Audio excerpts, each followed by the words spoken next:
आज था आप लोगों का हिंदी का एग्ज़ाम और ये मेरे पास हिंदी का सेट ए है, ठीक है। और मैंने इस हिंदी के सेट में आप लोगों को हेल्प करनी है ग्रामर में। काफ़ी बच्चों को ग्रामर में कन्फ्यूजन होगी ना कि हमने अपनी ग्रामर सही करी है गलत करी है।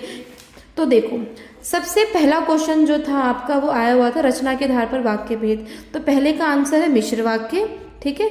दूसरे का आंसर आपको मिश्र वाक्य में बदलकर लिखना था। जब पान वाले के मुंह में पान ठूसा हुआ था तब वह हंस नहीं सकता था। तो जब तब जो लग गया इसका मतलब है कि वो क्या है, मिश्र वाक्य।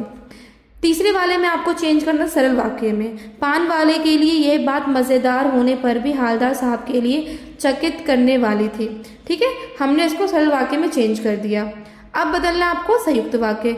संयुक्त वाक्य में और लगा दिया मैंने बीच में। आषाढ़ की रिमझिम है और समूचा गांव खेतों में उतर पड़ा। फिर है हमारा आश्रित उपवाक्य बताओ और उसका भेद बताओ। आश्रित उपवाक्य जब उत्साह कविता लिखी गई, कौन सा भेद है, क्रिया विशेषण उसका भेद है। ओके, दूसरा क्वेश्चन आया आपका वाच्य का। कर्म वाच्य में बदलना है। आपको पता है कर्म वाच्य में क्या लगता है, द्वारा। सभी बच्चों के द्वारा पाठ पढ़ाया गया। दूसरे में पहचानना था, कौन सा था, कृतवाच्य।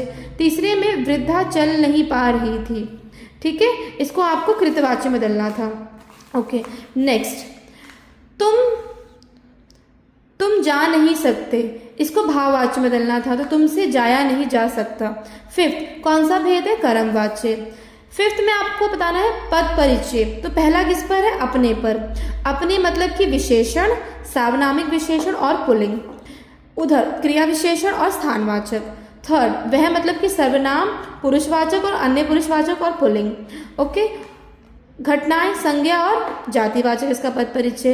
हे भगवान विस्मयदिबोधक और अव्यय है, ठीक है। और अब आ जाओ क्वेश्चन नंबर 6 पे। पहले का आंसर रूपक अलंकार, दूसरे का मानवीकरण, तीसरे का अतिशयोक्ति। उपमा की आप पहचान एक उदाहरण लिख सकते थे, पीपर पास सरिस मन डोला। उत्प्रेक्षा अलंकार में फूले कास सकल माही छाई, जन बरसों ऋतु प्रकट बढ़ाई। तो आप लोग अब अपने ग्रामर की हेल्प से पता लगा सकते हो कि आपको 16 में से कितने मार्क्स मिलेंगे, ठीक है। चलो, सी यू बच्चों।